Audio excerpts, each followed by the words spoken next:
신약성경 325쪽입니다. 골로새서 1장 24절부터 27절 말씀 한 절씩 교독하겠습니다. 제가 24절을 읽습니다. 나는 이제 너희를 위하여 받는 괴로움을 기뻐하고 그리스도의 남은 고난을 그의 몸된 교회를 위하여 내 육체에 채우노라.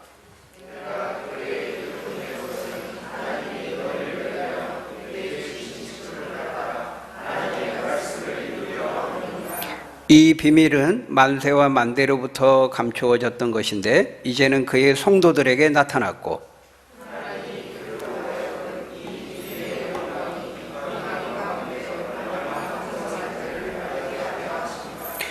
이 비밀은 너희 안에 계신 그리스도니 곧 영광의 소망이니라. 아멘. 하나님을 진정으로 만난 사람의 특징 가운데 하나는 분명한 목적을 가지고 인생을 살아간다는 것입니다. 주님을 진정으로 만난 사람은 헤매지 않습니다. 방황하지 않습니다. 어느 방향을 향해 갈지, 무엇을 위해 살지 갈팡질팡하지 않는다는 것입니다. 왜냐하면 내가 누구인지를 분명히 알기 때문입니다. 내가 누구이고 내가 어디로부터 와서 어디를 향해 가고 있는지, 또 내가 어떻게 남은 인생을 살아가야 될 것인지, 어떻게 해서 내가 지금 이 땅 이곳에 존재하게 됐고 존재하는 이유와 목적이 무엇인지를 분명히 알게 되기 때문인 것이죠. 하나님을 믿고 만나면요, 여러 수많은 축복들을 받게 되는데 그 중에 하나가 뭐냐면은 우리 자신이, 내 자신이 누구인지를 분명히 알게 된다는 거예요. 자신에 대한 바른 지식을 갖게 된다는 것입니다. 여러분, 이거 엄청난 인생의 큰 자산입니다. 내 자신을 바로 안다는 거. 이 땅에 있는 수많은 문제의 원인들은요, 근본적인 원인 중에 하나가 뭐냐면은 자신이 누구인지를 알지 못한 데서 이 세상에 많은 문제들이 비롯되는 것이거든요. 그런 점에서 우리 인간이 어떤 존재인지, 내가 어떤 존재인지를 아는 것은 너무너무 중요한 거예요. 인간은 하나님 앞에 설 때에만, 하나님을 만날 때에만 비로소 자신에 대해서 알 수 있습니다. 자신에 대한 바른 지식을 갖게 된다는 거예요. 왜냐하면 하나님은 우리를 직접 창조하시고 만드신 지은이이시기 때문입니다. 그렇기 때문에 하나님을 알 때에만, 만날 때에만 우리는 비로소 우리 자신을 알게 되는 거예요. 그러기 전에는요, 아무리 거울을 뚫어져라 쳐다봐도 모릅니다. 잘생겼네. 이쁘게 생겼네. 멋지네. 스스로 자화자찬하거나 다른 사람이 옆에서 말해줍니다. 당신 참 똑똑하네요. 잘생겼네요. 이쁘게 생겼네요. 멋지네요. 실력이 좋네요. 성품이 좋네요. 옆에서 사람이 말해주니까 내가 그런가 보다. 그렇게 아는 거죠. 그런데 그 모든 것들의 공통점이 뭐예요? 다 외모에 근거한다는 것입니다. 겉으로 보고 눈에 보이는 것을 따라서 그렇게 말해주는 것이죠. 그런데 여러분, 과연 그것이 진짜 인간에 대한, 나에 대한 바른 지식이 될 수 있을까요? 에레미야 17장 9절에서 10절을 보면 주님이 말씀합니다. 만물보다 거짓되고 셈이 부패한 것이 사람의 마음인데 누가 이것을 아냐 이거예요. 사람들 늘 외모만 보는데 겉으로 보면 다 신사숙녀처럼 보이는데 누가 이걸 아느냐? 사람들은 모른다는 것입니다. 그러나 나 여호와는 심장을 살피며 폐부를 시험하고 각각 그의 행위와 그의 행실대로 아시고 보응하신다고 말씀하고 있어요. 하나님만이 진정으로 우리 자신이 누구이고 어떤 존재인지를 아신다는 거예요. 예수님도 말씀하셨죠? 하나님은 우리의 머리털까지 다 세신다고 하셨어요. 그렇게 아신다는 거예요. 그러니까 우리가 우리 자신을 아는 것보다 하나님이 우리 자신을 더 잘 아신다는 거예요. 그렇기 때문에 하나님을 알 때에만, 하나님을 만날 때에만, 하나님을 아는 바른 지식을 가질 때에만 우리 자신에 대해서 바른 지식을 가질 수 있는 거죠. 오늘 본문을 보면 바로 이 하나님을 만난, 주님을 만난 사도 바울이 자신에 대해서 말하고 있어요. 자신이 뭐라고 말하고 있어요? 25절에 보니까 자신을 가리켜서 나는 교회의 일꾼이다 이렇게 말하고 있습니다. 내가 교회의 일꾼 된 것은 하나님이 너희를 위하여 내게 주신 직분이라는 것입니다. 자신이 만난 하나님께서 영광스럽게도 자신을 교회의 일꾼으로 부르시고 세우셨다고 말하고 있어요. 또 거기 23절에서는 우리가 지난 시간에 봤는데요, 23절에서는 자신을 뭐라고 말했어요? 자신을 가리켜 복음의 일꾼이라고 말하고 있어요. 그러니까 25절에서는 교회의 일꾼이라고 말하고 있고 23절에서는 복음의 일꾼이라고 말하고 있어요. 여러분, 이처럼 다메섹을 향해 걸은다 중에 부활하신 주님을 만난 사도 바울은 자신이 어떤 존재이고 자신이 지금 무엇을 하고 있고 또 앞으로 무엇을 위해 살아야 하는지를 분명히 알고 있는 것입니다. 자신의 정체성에 대한 분명한 인식을 하고 있는 것이죠. 바로 이것이 주님을 진정으로 만난 사람의 모습인 것입니다. 그렇죠? 온 세상을 창조하시고 다스리시고 구원하시는 인생의 역사의 주인 되시는 그 하나님을 만날 때에만 우리는 자기 자신에 대한 진정한 지식을 가지고 존재의 이유와 목적을 알고 살게 된다는 것입니다. 여러분, 성경을 보면요, 주님을 만나기 전에 배회하고 방황하고 헤매이고 낙심하고 좌절하는 인생이 주님을 만난 다음부터는 완전히 변화되어서요, 좌로나 우로나 치우치지 않고 헤매지 않고 믿음의 한 길, 사명의 한 길을 가는 것을 우리가 볼 수 있어요. 신구약 성경을 막론하고 누구든지 주님을 만난 사람들은 다 그러했다는 것을 우리가 성경을 통해 확인하게 되는 것입니다. 그런 점에서 여러분은 어떻습니까? 여러분의 진정으로 주님을 만났습니까? 그렇다면 여러분, 하나님에 대해서 알아야 되고 여러분 자신에 대해서도 알아야 되는 것입니다. 내 존재의 이유와 목적, 내가 삶을 살아가는 삶의 이유와 목적이 분명해야 되는 거예요.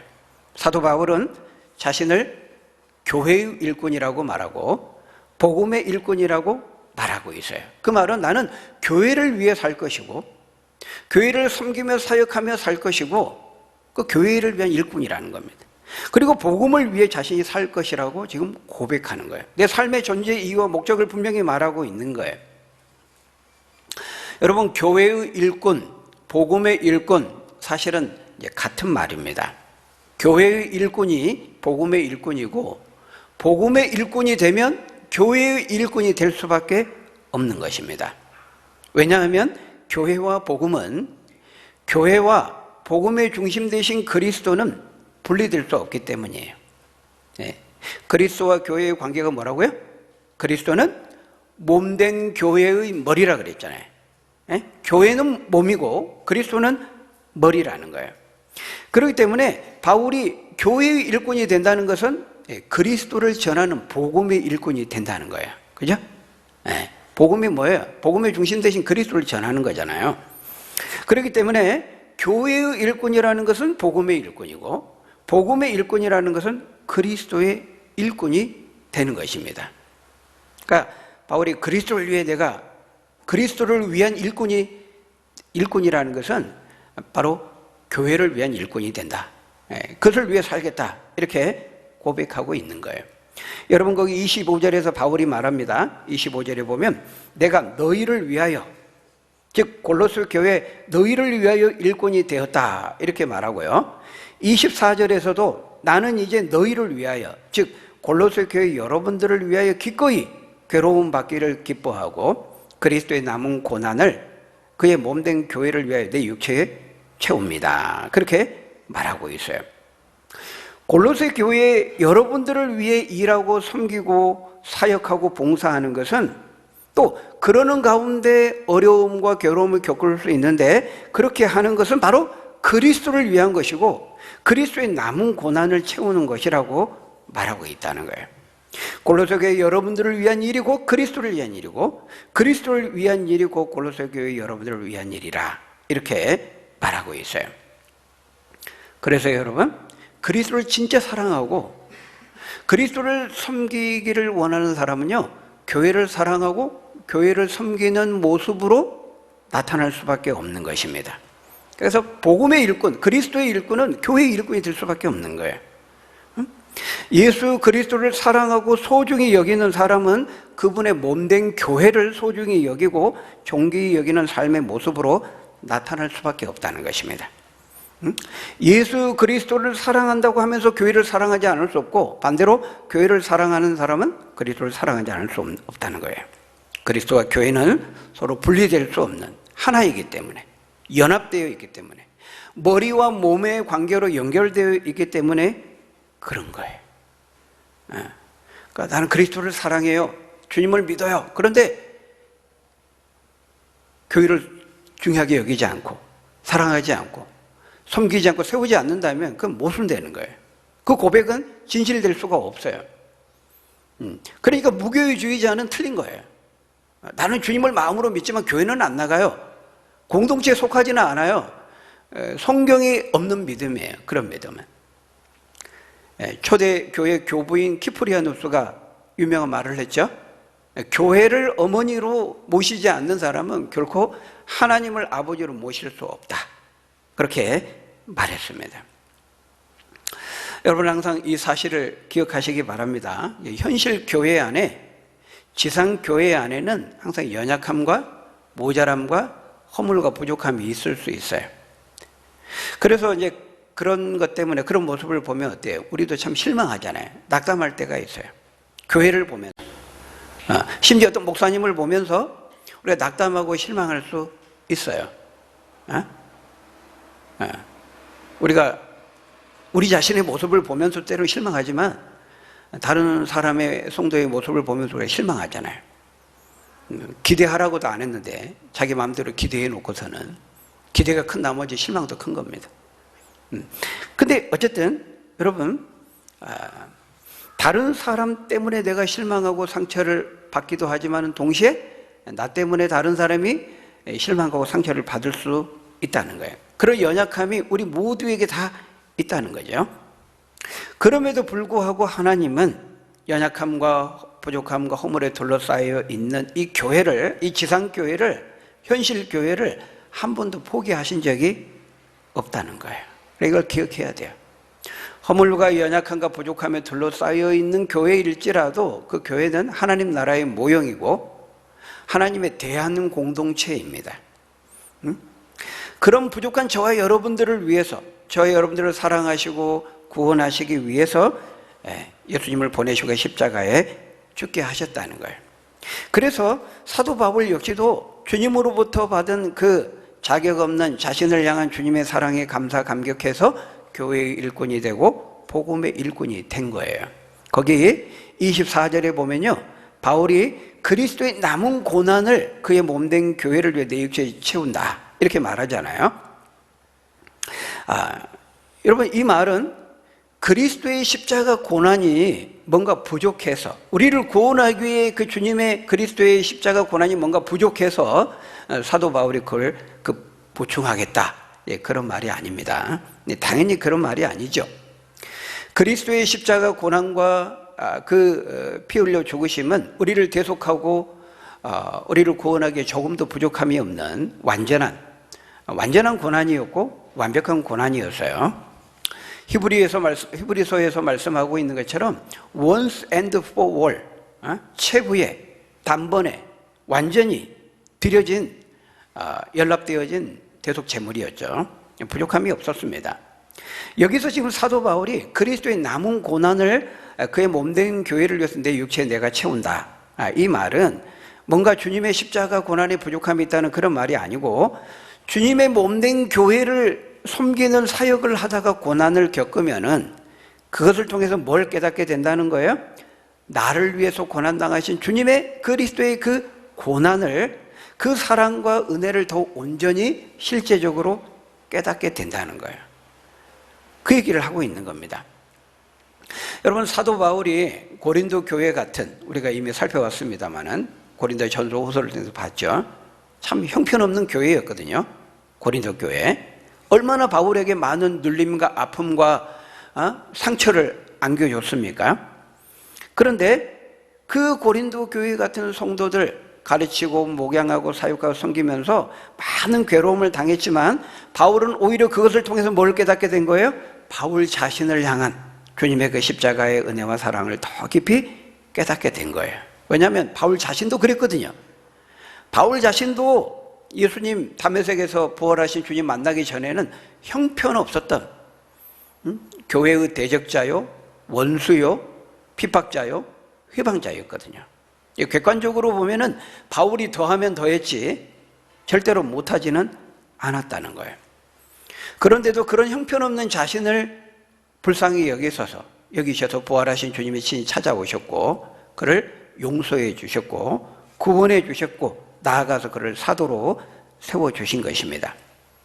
그래서 바울은 이제 이 복음을 위해 일하고 교회를 위해 일하고 성도들을 위해 괴로움을 당할 때, 어려움을 겪을 때 바로 자신을 구원하기 위해 당하신 주님의 고난에 대해서, 십자가 사랑에 대해서 더 깊이 체험하고 그것을 인하여서 그것을 깨닫게 되니까 더 그것을 기뻐하고 감사하게 되었던 거예요.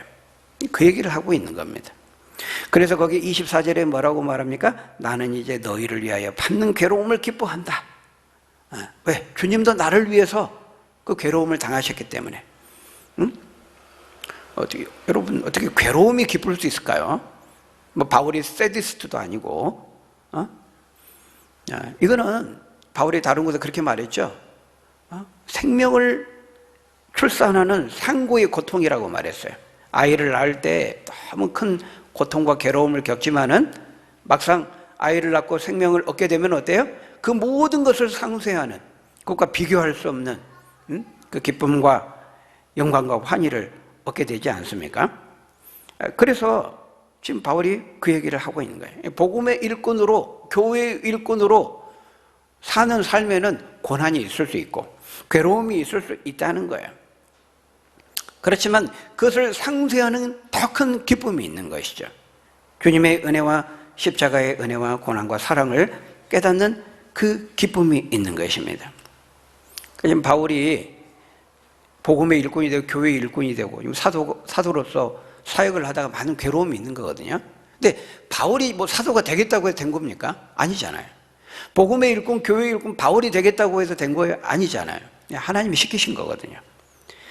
거기 25절에 말씀하는 것처럼 바울은 하나님이 친히 부르시고 맡기신 그 직분을 따라 교회의 일꾼이 되고 복음의 일꾼이 되었어요.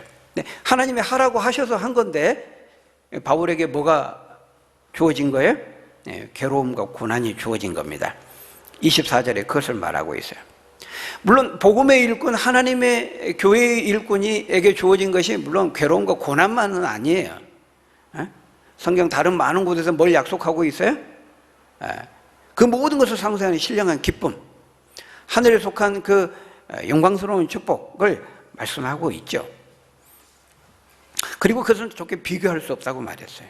로마서 8장 18절 같은 데서 뭐라 그랬어요? 생각하건대 현재 이 땅에서 당하는 고난은 장차 우리에게 나타날 영광과 비교할 수 없다. 고린도후서 4장 18절에서도 뭐라고 말씀했습니까? 우리 같이 한번 읽어볼까요? 시작. 우리가 잠시 받는 환난에 경한 것이 지극히 크고 영원한 영광에 종한 것을 우리에게 이루게 하려 함이니라. 그러니까 내가 복음의 일꾼이 되고 복음을 위해서 살고 교회를 섬기고 사역하고 섬기고 봉사하는 가운데 겪는 괴로움과 고난과 시련과 어려움은 그것과 비교할 수 없다는 것입니다. 장차 우리에게 주어질 약속된 그 복과는 비교할 수 없다는 거예요. 그렇지만 현실 교회 안에, 지상 교회 안에, 교회가 하나님 나라의 모형임에도 불구하고 그 연약함과 부족한 허물이 있기 때문에 우리가 현실 교회 안에서 복음을 위해서 살고 복음을 전하며 살고 교회를 섬기면서 봉사하고 신앙생활을 할 때 이런 괴로움, 바울이 겪었던 그런 고난, 시련 있을 수 있다는 것입니다. 우리 이걸 알아야 돼요. 여러분, 교회에 들어오는 사람들이 어떤 사람들이에요? 교회는 착한 사람들이 오는 겁니까? 흠 없고 완전한 사람들이 교회에 오는 거예요? 아니죠. 죄인들이 오는 겁니다. 교회는 자신이 죄인임을 인정하는 사람들을 고백하는 사람들이 오는 거예요. 죄라고 하는 질병을 가진 환자들의 모임, 그게 교회예요. 그러니까 교회 안에 괴로움이 있을 수 있는 겁니다. 예수님도 마태복음 9장 12절 13절에서 말했잖아요. 건강한 자에게는 의사가 쓸데없고 병든 자에게라야 쓸데있느니라. 나는 의인을 부르러 온 것이 아니고 허물과 연약함과 부족함을 가지고 있는 죄인을 부르러 왔노라. 그렇게 말씀했잖아요. 그래서 여러분, 우리가 이 부분에서 먼저 미리 준비되고 무장될 필요가 있어요. 내가 복음을 위해서 살고 또 복음을 전하면서 사는 삶에는 또 교회를 섬기고 세우고 사역하고 봉사하고 신앙생활하는 삶에는 괴로움과 시련과 어려움이 있을 수 있다. 그렇지만 그럴 때 우리가 그걸 어떻게 생각해야 돼요? 주님의 십자가에 남은 그 고난을 채울 기회를 주시는구나, 이렇게 생각해야 됩니다. 우리가 교회를 하다 보면은, 봉사하다 보면은 좀 낙담이 될 때가 있어요. 그죠? 내가 이런 얘기 들으려고, 이런 평가를 받으려고 내가 이거 맡아서 내가 해야 되나? 때려쳐버릴까 보다 그냥 못해 먹겠네, 뭐 이런 거. 우리 교회 얘기가 아니고요, 다른 저쪽에 있는 다른 교회 얘기예요. 이 가운데 그런 분은 없죠. 근데 여러분, 그런 거 아니라는 거예요. 그런 어려움이 주어질 때, 괴로움과 시련과 이런 어려움이 주어질 때요, 하나님께서 이 학교에 다니는 우리 친구들, 학생들, 저런 친구를, 우리 직장이 또 직장 생활하면 저런 인간을 내가 같은 부서에서 왜 만나게 하셨지? 전학가라는 사인인가 보다. 회사 사표 내라는 사인인가 보다. 이 사람 때문에 내가 이렇게 괴로움을 겪는데, 여러분, 그게 아니고요. 무슨 사인이라고요? 그리스도의 남은 고난을 채우라는 사인이구나. 이것을 통해서 나를 위해 고난당하신 주님의 그 고난과 사랑을 배우는 기회로 삼으라는 사인이구나. 우리가 이렇게 받아들여야 되는 거예요. 때려치우라는 게 아니고, 전학 가라는 게 아니고. 그래서 사도 바울은 이 복음의 일꾼이 되고 교회의 일꾼을 받는 괴로움을 받을 때 기뻐했어요.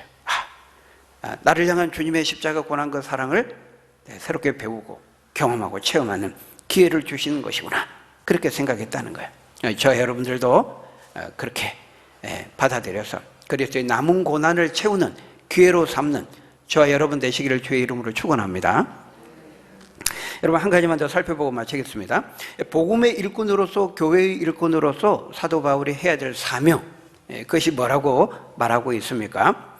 그것은 이제 우리도 복음의 일꾼이거든요. 우리도 교회의 일꾼이거든요.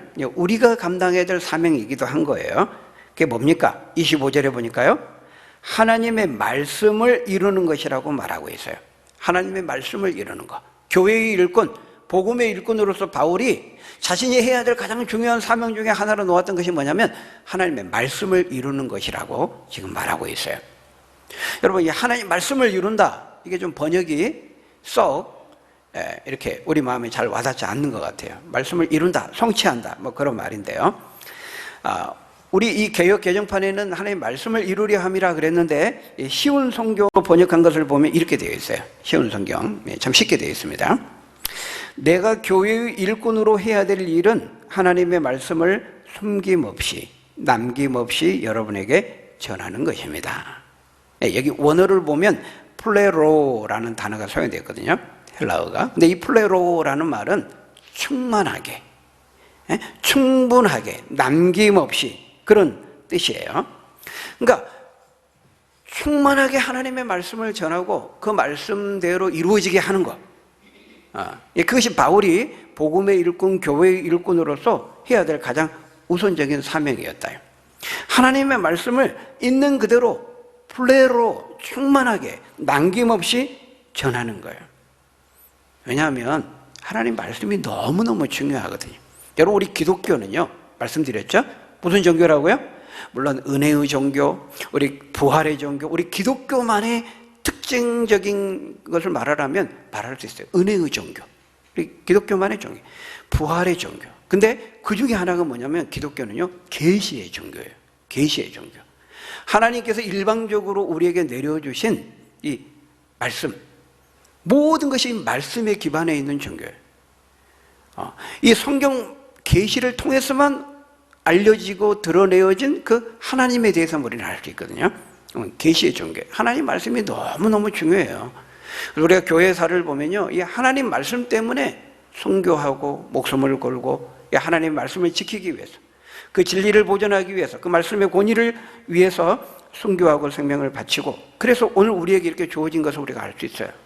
바울이 해야 되는 가장 복음의 일꾼, 교회의 일꾼으로서 우선적인 일차적인 본질적인 사명은 하나님의 말씀을 이루는 거예요. 내가 하나님의 말씀을 이룬다, 이거는 남김없이 있는 그대로의 말씀을 전해주고 듣고 배우고 믿고 실천하게 하는 것을 말하는 거예요. 하나님 말씀이 참 중요하거든요. 하나님 말씀을 잘못 이해하고 잘못 가르치고 잘못 전하고 잘못 해석함으로 인해서 그 이단들이 생기고 그 삶이 망가지고 그러는 거예요. 여러분, 그 교리는 중요해요. 오늘 우리 포스트 모더나 이런 다원주의 사회에서 이런 어떤 진리성, 교리 이런 부분에 대해서 별로 안 좋아하죠, 사람들이. 이게 중요한 겁니다. 말씀에 대한 이 진리성은 중요한 거예요. 여러분, 우리가 지난주에 신명기 큐티 했잖아요. 신명기 27장 1절에 보면은 하나님께서 이스라엘 백성들 이제 가나안에 약속의 땅 젖과 꿀이 흐르는 가나안 땅에 들어가기 전에 계속해서 반복적으로 하나님께 이스라엘 백성들을 준비시켜요.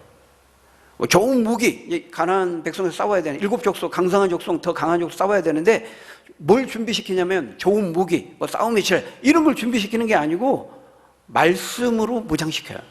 계속해서 내가 너희에게 전한 이 모든 말씀과 규례와 명령과 벽도를 다 지켜 행하라, 기억하라, 이렇게 말하고 있어요.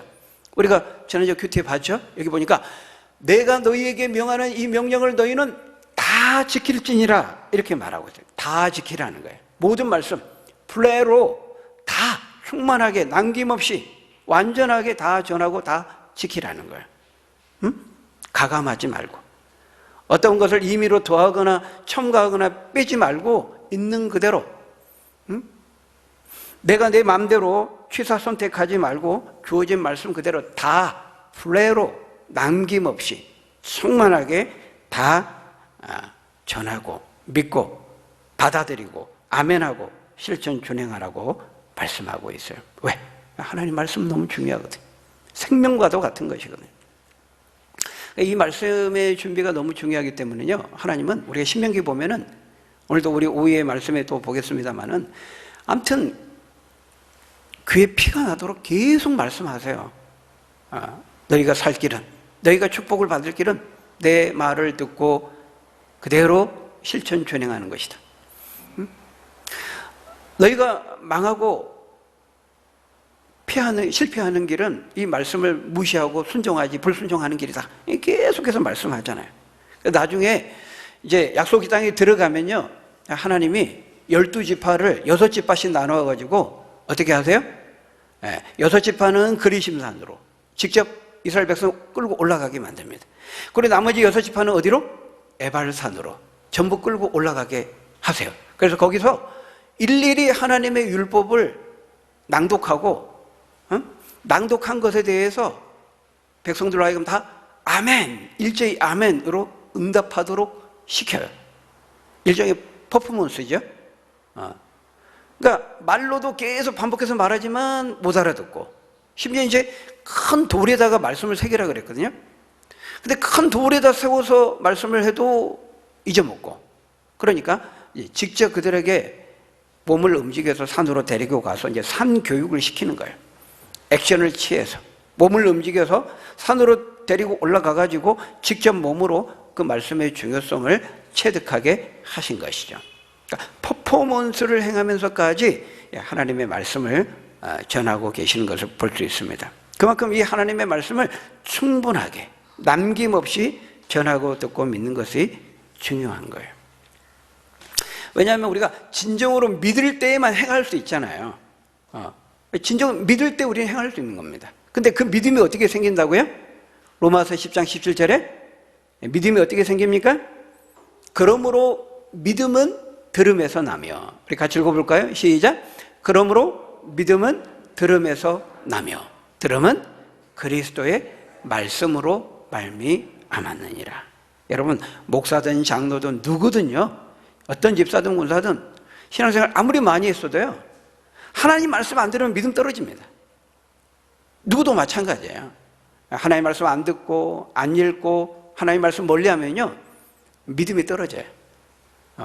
하나님 의심되고 회의에 빠지고 의문에 빠지고 그렇게 되는 거예요.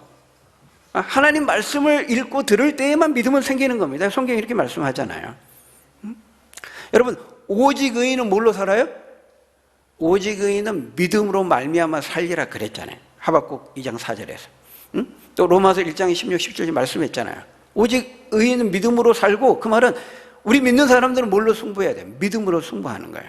그런데 그 믿음이 어떻게 생겨요? 하나님의 말씀을 들을 때 생긴다는 것입니다. 그렇기 때문에 우리는 끊임없이 이 정황무오한 우리의 삶과 신앙의 유일한 규범이 되고 절대 기준이 되는 이 하나님의 살아있는 말씀을 전하고 들으라고 말하고 있고, 바울은 복음의 일꾼, 교회의 일꾼으로서 자신이 해야 되는 가장 중요한 사명이 바로 그것이라고 말하고 있는 거예요. 그런데 여러분, 26절과 27절을 보면요, 그 하나님의 말씀에 대한 구체적인 내용이 나와요. 하나님의 말씀을 남김없이 충만하게 플레로 하고 이제 전하고 이루는 것이 바울에 될 사명인데, 구체적으로 그 하나님의 말씀의 내용이 뭐죠? 그 하나님의 말씀을 26절, 27절은 비밀이라고 말하고 있어요. 비밀. 우리 26절, 27절 읽고 마치겠습니다. 시작. 이 비밀은 만세와 만대로부터 감추어졌던 것인데 이제는 그의 성도들에게 나타났고, 하나님이 그들로 하여금 이 비밀의 영광이 이방인 가운데 알게 하려 하심이라. 이 비밀은 너희 안에 계신 그리스도시니 곧 영광의 소망이니라. 여기 보면요, 비밀이라는 말이 3번 반복되고 있어요. 그러니까 25절에서는 하나님의 말씀을 이루려 함이니라, 하나님의 말씀이라고 했는데, 그러면 26절에 시작할 때 이 하나님의 말씀은 그래야 되는데 그렇게 하지 않고 이 비밀은 이렇게 말하고 있어요. 그런데 그 비밀이 뭐라는 거예요? 거기 27절에 보니까 이 비밀은 너희 안에 계신 그리스도라 이렇게 말하고 있어요.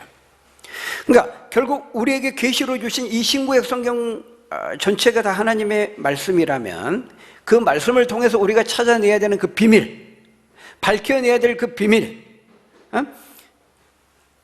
발굴하고 캐내야 될 그 보물, 그게 뭐라는 거예요? 그 비밀과 그 보물이 누구라는 거예요? 예수님이라는 거예요. 그러니까 우리가 성경 읽고요, 성경을 통해서 예수님 만나지 못하면은 성경 잘못 읽은 거예요. 성경 읽으면서 막 도전을 받아요. 감명을 받아요.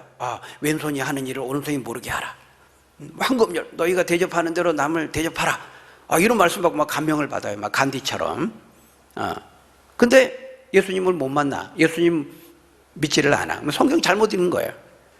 그런 거 막 읽고 아무리 뭐 교훈을 얻고 뭐 인간관계에 있어서 뭐 오래 참아야 되고 막 이런 것 뭐 도움을 받을 수 있어요. 심리학적으로, 또 뭐 경제학적으로, 정체적으로 뭐 여러 부분에 도움을 얻을 수 있지만, 그러면서 성경은 베스트셀러, 좋은 고전이다, 고전 중에 고전이다. 근데 예수님 믿지 못하고 만나지 못하면 성경 잘못 읽은 거예요. 헛것 읽은 거예요. 왜냐하면 이 성경을 통해서 우리가 찾아내야 될 그 비밀, 밝혀내야 될 그 비밀, 발굴하고 캐내야 될 보물, 누구라는 거예요? 예수님이라는 거예요. 그래서 그걸 미스테리 이렇게 말하고 있어요. 비밀. 헬라어로는 미스테리온이에요. 미스테리온. 여기서 이 미스테리라는 말이 나왔어요. 그러니까 보고 만난 사람은 이게 비밀이 아니죠. 근데 못 만난 사람에게는 감추어진 비밀이죠. 그래서 미스테리라고 말하고 있어요. 여러분, 창세기 1장 4절에 보면요, 창세전에 이 비밀이 창세전에 주어졌다고 말하고 있어요. 창세전에 그리스도 안에서 우리를 택하시고 예정하심으로 이 비밀이 주어졌다 이렇게 말하고 있어요. 이 구원의 비밀, 이 복음의 비밀은 오래전에 창세전에 만세와 만대로부터 감추어졌던 것인데, 지금은 어때요? 이제는 거기 26절에 보니까 그의 성도들에게 나타났고, 이제는 이제 나타난 거예요. 밝게 드러나게 된 거예요.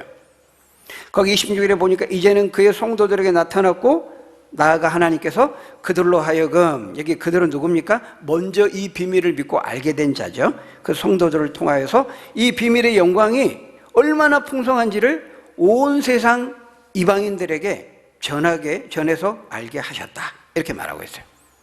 이방인들에게. 여기 이방인들을요, 거기 23절에 보면은 뭐라고 말하고 있어요? 천하 만민, 이렇게 말하고 있어요. 23절에. 이 복음은 천하 만민에게 전파된 바요. 그 말은 이제 천하 만민에게 이미 다 전파됐다는 말이 아니라 이제 천하 만민 모두에게 이 비밀은 밝히 드러나고 열려 있기 때문에 누구든지 천하 만민의 이방인들에게 전해지고 믿으면 된다는 거예요. 하나님께서 이게 만세와 만대로 감춰졌던 것이다, 일부러 못 믿게 꼭꼭 숨겨놓았다는 것이 아니고요, 하나님은 수많은 선지자를 통해서 이 비밀을 선포하셨어요. 밝게 드러내셨어요. 근데 사람들이 깨닫지를 못하는 거예요. 이스라엘 백성들이 들어도 듣지 못하고 보아도 보지 못한 거예요. 그러니까 예수님이 직접 오셨어요. 그 계시의, 하나님 계시의 그 비밀의 실체이신 예수님이 직접 오셔서 십자가에 죽으시고 부활하심으로써 하나님의 구원의 그 비밀한 계획들을 다 이루시고 성취하심으로써 그 비밀을 밝히 드러내신 거예요. 그러니까 이제는 이제 뭐만 하면 돼요? 믿기만 하면 돼요. 믿기만. 전하기만 하면 되고 전한 것을 믿기만 하면 되는 거예요. 이 천하 만민에게 이 십자가의 복음의 비밀이 밝히 드러났고 주어졌기 때문에 이방인 모두에게 열려있기 때문에 이제는 믿기만 하고 그 믿음으로 자기의 것을 취하게만 하면 된다는 거예요. 근데 예전에는 안 그랬잖아요. 예전에는 오직 이스라엘 백성들, 유다 백성들에게만 주어진 것으로 생각했어요. 하나님이 그랬다는 게 아니고 이스라엘 백성들이 잘못된 선민의식에 의해서 그렇게 생각했다는 거예요. 예수님이 오시기 전까지는. 그런데 이제는 그 영광스러운 비밀의 복음이 천하 만민 모든 이방인들에게 다 밝혀졌고 알려졌고 열려졌어요. 믿음의 손만 뻗으면 되는 거예요. 그런 점에서 얼마나 참 감사한지 몰라요. 제가 요즘 이 교회사를 다시 읽고 있는데요, 교회사 읽을 때마다 참 은혜가 되고 도전이 됩니다. 여러분, 우리가 특히 중세시대의 암흑시대라 그러거든요. 중세의 그 교회의 타락, 부패, 무지와 그 무식에 둘러싸여 있었던 시대, 영적인 암흑시대라고 말해요. 물론 그 가운데도 하나님의 통치와 함께 하심은 있었죠.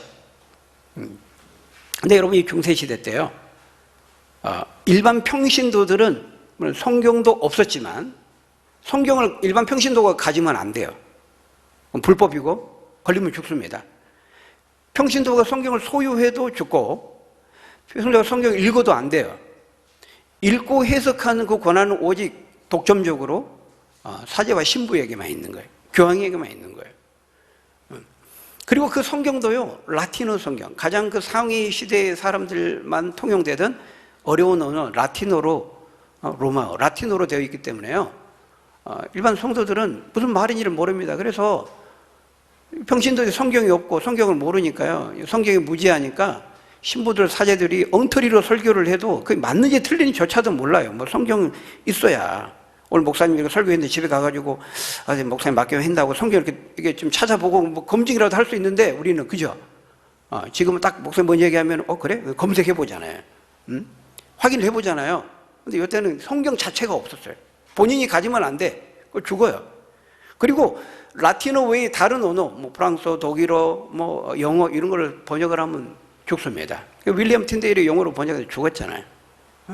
존 후스, 존 위클리프 이런 사람들이 다 사형당해서 죽였어요. 화형당해 죽었습니다. 근데 여러분, 오늘 우리는 어때요? 성경 없는 사람이 있어요, 집에? 한 개씩이 아니잖아요. 아까 말했잖아요. 뭐 표준어 성경이, 쉬운 성경, 각종 성경 있잖아요.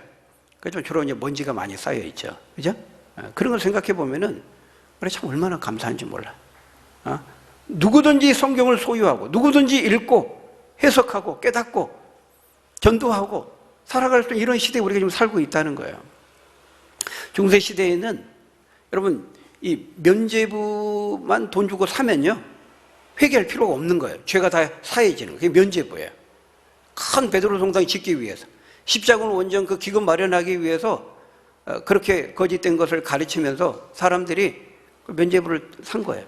그러니까 면죄부가 부적처럼 여긴 거예요. 성경 읽을 필요 없어요. 회개할 필요 없어요. 그거 사면 죄가 사해지니까. 심지어 먼저 죽은 부모들, 조상들, 지금 연옥에 있고 지옥에 있는데 이 사람들 위해서 그 죄를 내가 대신 사주면은요, 연옥에 있던 사람이 천국으로 딱 간다고 그렇게 설교했어요.